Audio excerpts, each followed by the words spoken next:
Hello, in this video, we're going to be talking about the bones. So let's not waste any of your time. Let's get right to it.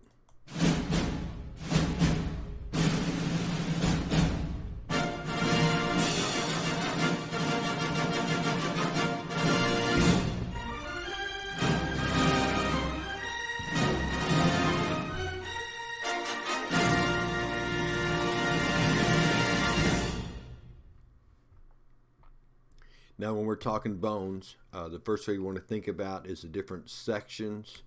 And the sections that we're going to talk about during this unit, and they'll each have their own videos, and in some cases, like the skull, a couple of videos, because there's just so much.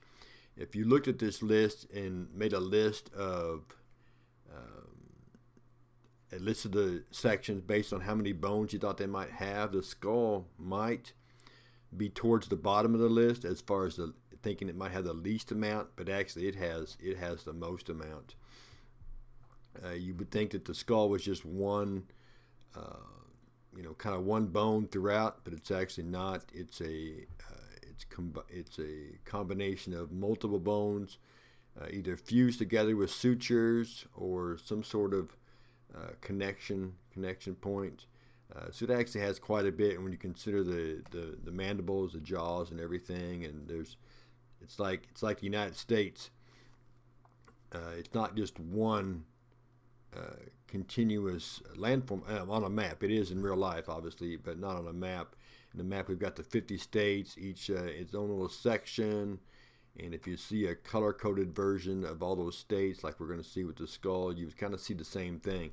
Just a lot of sections that make up the entire whole thing.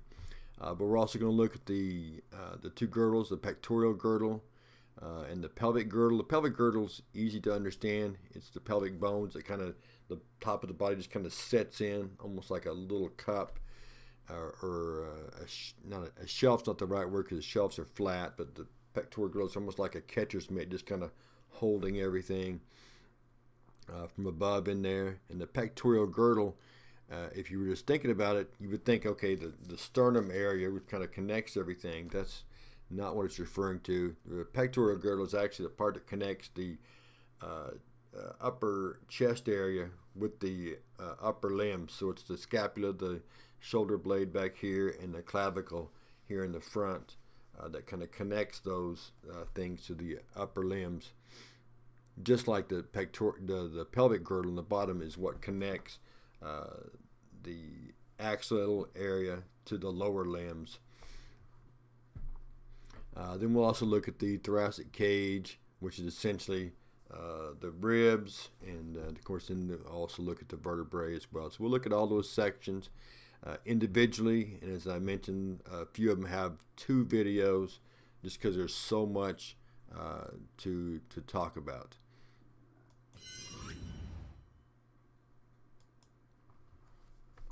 Okay, the next thing we want to think about is just kind of an overall classification of the bone. There's essentially two sections: the axial skeleton, which is kind of wrapped around that center axis. If we just took our skeleton system or skeleton structure and just kind of made an axis down the middle, everything on that is the axial skeleton. So, as you can see there from the list, the vertebrae, the skull sits on top of it, the thoracic cage that wraps around our abdominal cavity. Those are things that are considered part of the axial skeleton. The appendicular is essentially everything else that's not directly connected to the axle or the axial skeleton or to the vertebrae. And that would be, the upper and lower limbs, the pectoral girdle, the pelvic girdle, as I mentioned, and the lower limbs as well. The pelvic girdle, you might say, well, that's connected to the vertebrae, isn't it? Well, and technically it's not. It's touching something that's touching the vertebrae, but you got the sacrum in between there that kind of separates the vertebrae from that particular area. So that's the two main areas that we'll be dealing with, and of course those are potential multiple choice questions on a test. Which of these isn't or is part of the axial skeleton? Which of these is or isn't part of the appendicular skeleton?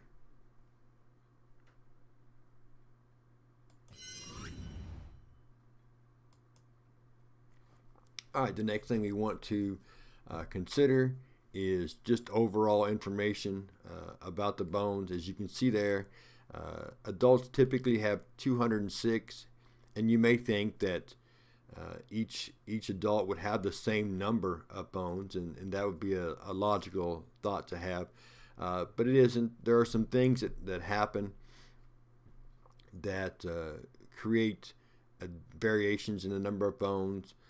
Sometimes tendons, if they are used in a particular manner, they have a lot of stress, and the cartilage and other factors. Some bones will develop in those as a way to kind of strengthen, or maybe sometimes it's just as part of the repair process. So you can get some bones in there. Not everybody bones fuse together as they would like to do completely all the time. So there's some variations in there, and along the suture lines as well, as you can read there. Sometimes those don't finish or complete like they're designed to do, and you can have extra bones. Nobody grows extra bones. Nobody has like a typical evolutionary kind of thought, like, okay, I do this job, so I need more bones here, or I need more bones there. No, that doesn't happen. It's more about the development process and how it may or may not complete as it's intended to. And you can see there that we start off with 270 bones at birth, and just over time, bones fuse together. The skull has a lot of those that fuse together to become one, and we'll cover all those in each individual section.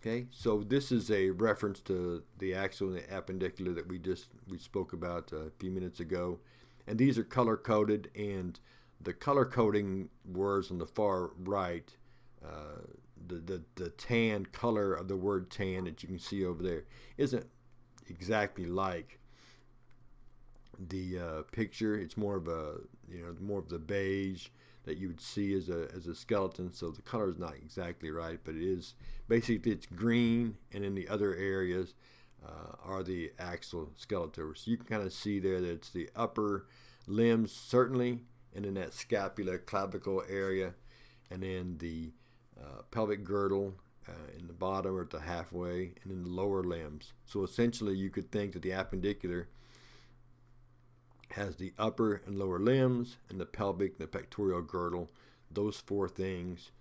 If you were looking for words on a multiple choice test question, you could think that. And then of course, if you were looking at the axial, you would certainly think skull, and then you would think vertebrae, and then you would think thoracic cage. For the most part, you get a complete list of those.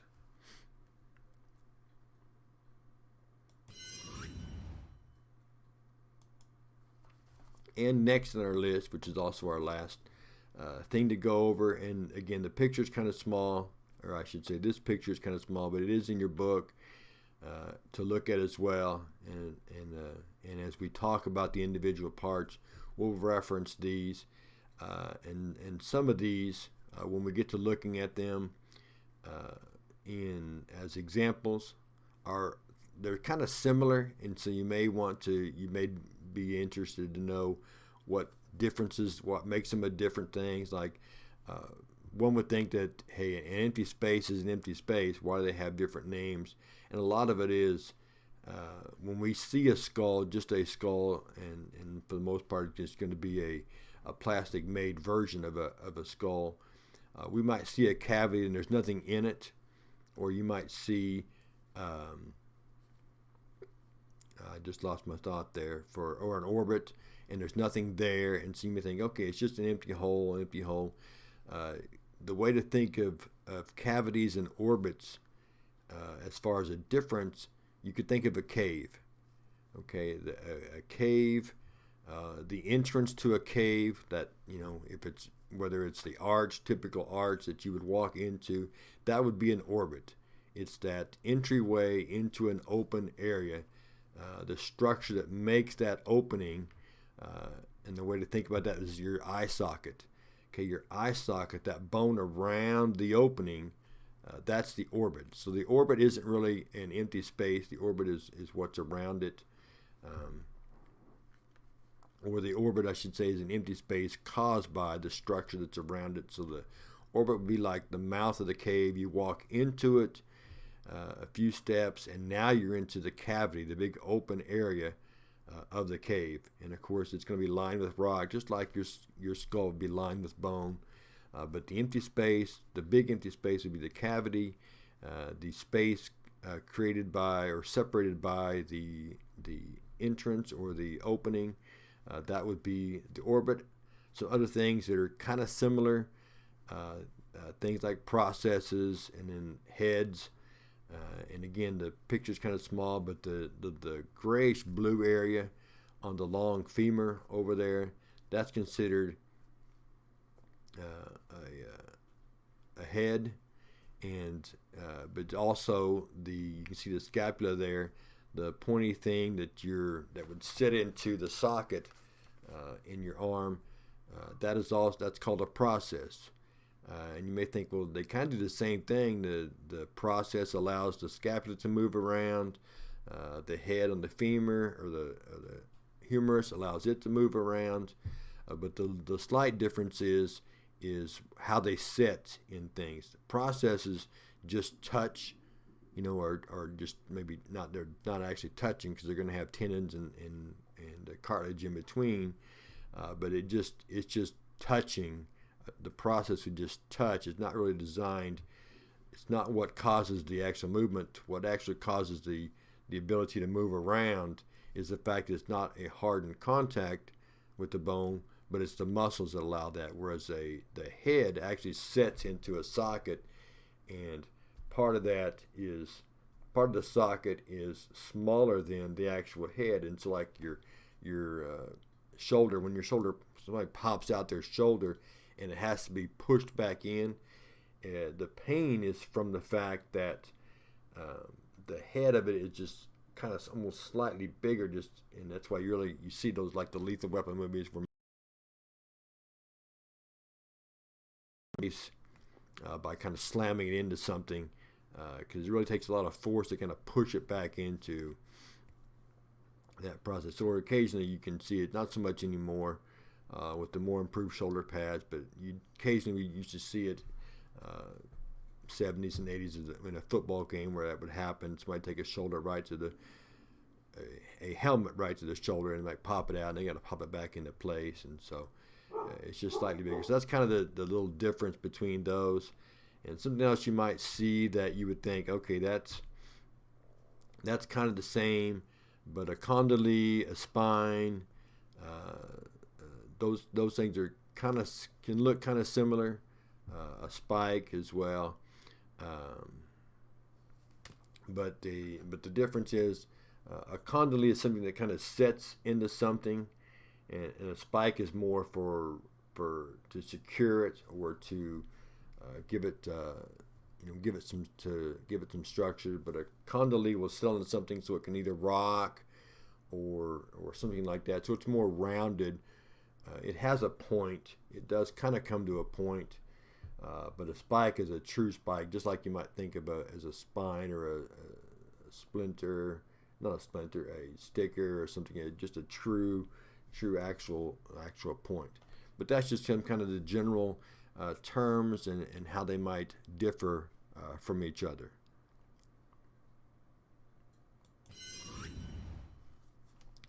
Well, that's our video over bones, kind of the general information.